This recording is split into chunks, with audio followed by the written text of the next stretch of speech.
What are your strengths and weaknesses? Sir ये सबसे चूतिया सवाल है सर। सबसे पहले तो स्ट्रेंथ है ही नहीं। In English, please. I'm telling you. Why will I tell you my weaknesses? मैं आपको अपने स्ट्रेंथ वीकनेस के नाम पे बताऊंगा। You know, जैसे English. I'm a perfectionist. मैं वर्कोहॉलिक हूँ। मैं इनोसेंट। English. बैंक क्या लौड़े? ये क्या इंग्लिश लगा रखा है बे? 4 साल का था मैं जब मेरे पापा जबलपुर में किसी हलवाई के यहाँ काम करते थे। खुद तो कभी स्कूल गए नहीं, इसलिए अपनी गांड घिस घिस के मुझको स्कूल में भर्ती करवाया। अब कहने के लिए तो वो इंग्लिश मीडियम स्कूल था, लेकिन साले हमारे टीचर लोग खुद हिंदी में बात करते थे। हमारे स्कूल के लड़के एक दूसरे से यो व्हाट्स अप डॉग ऐसे बात नहीं करते हैं। क्या भौंक रहा है तेरा लंडा आजकल है? ऐसे गले मिलते हैं। किसी तरह रट्टा मार मार के 10th तक पहुंचे तो पता चला कि जिंदगी में सफल होने के लिए एक ही तरीका है और वो है इंजीनियरिंग। सब यही कहते थे।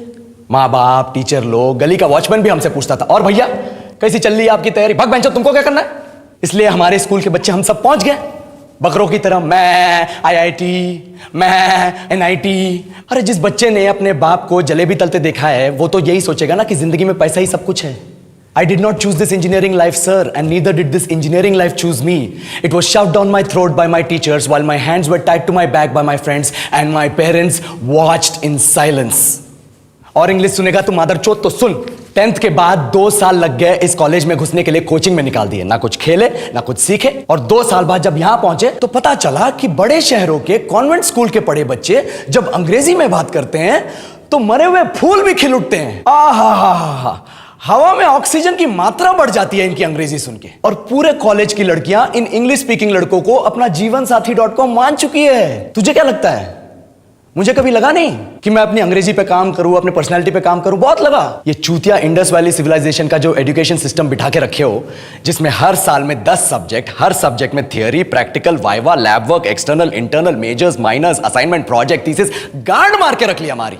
महीनों तक नहाना भूल जाते हम लोग और फिर हमारा परसेप्शन बना देते हो कि हम ऐसे ही रहना चाहते हैं। अब इस साल में एक बार कल्चरल फेस्टिवल आता है, एक बार, उसके लिए भी प्रोफेसर से भीख मांगनी पड़ती है। अरे बिना इंग्लिश बोले, बिना लड़कियों से बात किए कौन गांडू रहना चाहता है वैसे?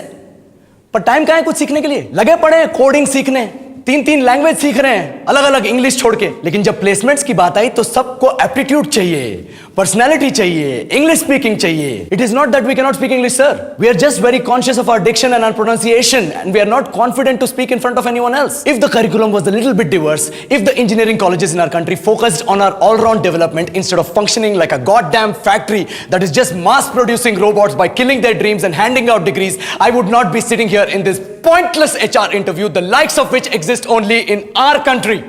ये लो सर, बोल दिया मैंने 4 और लाइन अंग्रेजी में। अब बताइए, क्या मैं आपके मल्टीनेशनल कंपनी के लायक हूं? Do I have the potential to be a slave of your esteemed organization?